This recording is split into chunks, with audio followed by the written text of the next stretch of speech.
आशु के दादाजी रोज उसे मनोरंजक कहानियां सुनाया करते थे। दादाजी दादाजी मुझे एक कहानी सुनाओ ना। ठीक है बेटा, आज मैं तुम्हें बहादुर केविन की कहानियां सुनाता हूँ। केविन एक बहुत होशियार लड़का था। उसे गिटार बजाने का भी शौक था। उससे वो जो पैसा कमाता, उस पैसे से वो अपने लिए खाना खाता। कभी एक मछली तो कभी आधी ही मछली खा के सो जाता था। एक दिन केविन के पिता ने उससे कहा, बेटा आज तुम मेरी जगह मछलियाँ पकड़ने चले जाओ, मेरी जरा तबीयत खराब है। हाँ पिताजी। फिर वह नाव चलाते हुए चला गया। कुछ देर नाव चलाने के बाद उसने जाल डाला और फिर वहीं खड़े होकर गिटार बजाने लगा। तभी वहाँ समुद्र के देवता प्रकट हुए और उन्होंने केविन से कहा, बेटा हमने तुम्हारा संगीत सुना है और मैं और मेरी बेटी दोनों ही बहुत खुश हुए। कभी तुम हमारे राज्य में आओ या फिर इस समुद्र से जो भी तुम मांगोगे वह तुम्हें मिल जाएगा। ऐसा कहकर वह फिर वापस चले गए। फिर केविन ने जो जाल समुद्र में डाला था उसे वापस खींच लिया। वह बहुत भारी था और देखते ही देखते उसमें से संदूक निकला, ढेर सारे खजानों से भरा हुआ, चमकदार।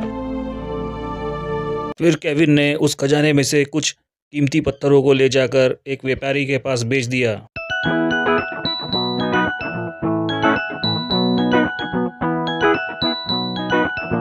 और उसे उन पत्थरों के बदले ढेर सारे रुपए मिल गए।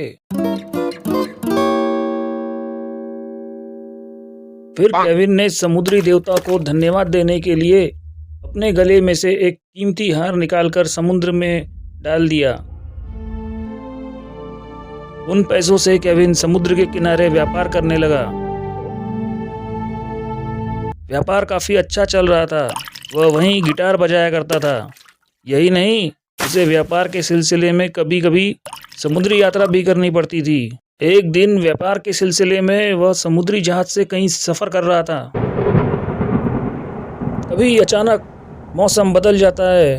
तेज बारिश, बिजलियां और हवाएं चलने लगती है। बिना कुछ सोचे केविन समुद्र में छलांग लगा देता है और नीचे और गहराइयों में तैरता हुआ चले जाता है।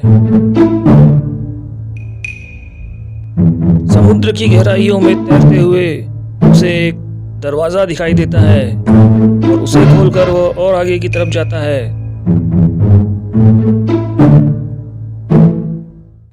तभी उसे अचानक एक महल दिखाई देता है।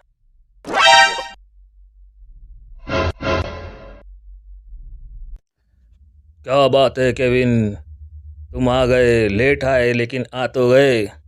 चलो भाई अपना संगीत सुनाओ, अब किसका इंतजार कर रहे हो?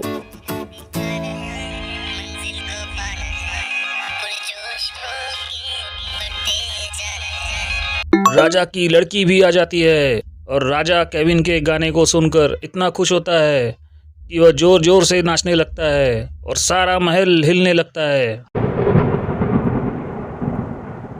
राजा केविन से कहता है, हम तुम्हारे संगीत से बहुत प्रसन्न हुए केविन, तो बताओ क्या तुम हमारी लड़की से विवाह करना पसंद करोगे? केविन जब उस लड़की की तरफ देखता है तो वह उसके गले में पहने हार को देखकर सब समझ जाता है और वह भी उस लड़की की तरफ आकर्षित हो जाता है। केविन आलिया के गाल को चूम लेता है। आलिया केविन को अपने कमरे में लेकर जाती है। ओ केविन, क्या तुम मुझे हमेशा ऐसे ही प्यार करोगे और मुझे हमेशा ऐसे ही खुश रखोगे? हाँ, मैं तुम्हें हमेशा प्यार करूँगा और तुम्हारे लिए गिटार भी बजाया करूँगा। दोनों सो जाते हैं। आधी रात को जैसे ही केविन का पैर आलिया के पैरों को छूता है, उसके पैर इतने ठंडे थे जैसे जमा देने वाली ठंड हो और केविन की नींद खुल जाती है और वह अपने आप को समुद्र के किनारे लेटा हुआ पाता है।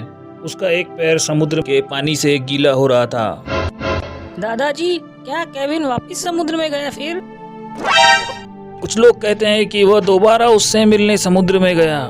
वहीं कुछ और लोग कहते हैं कि वो दूर समुद्री यात्रा पर निकल गया। कुछ भी हो दादाजी, पर कहानी का अंत बड़ा ही मनोरंजक था। बेटा वो कहानी ही क्या जिसका अंत मनोरंजक ना हो।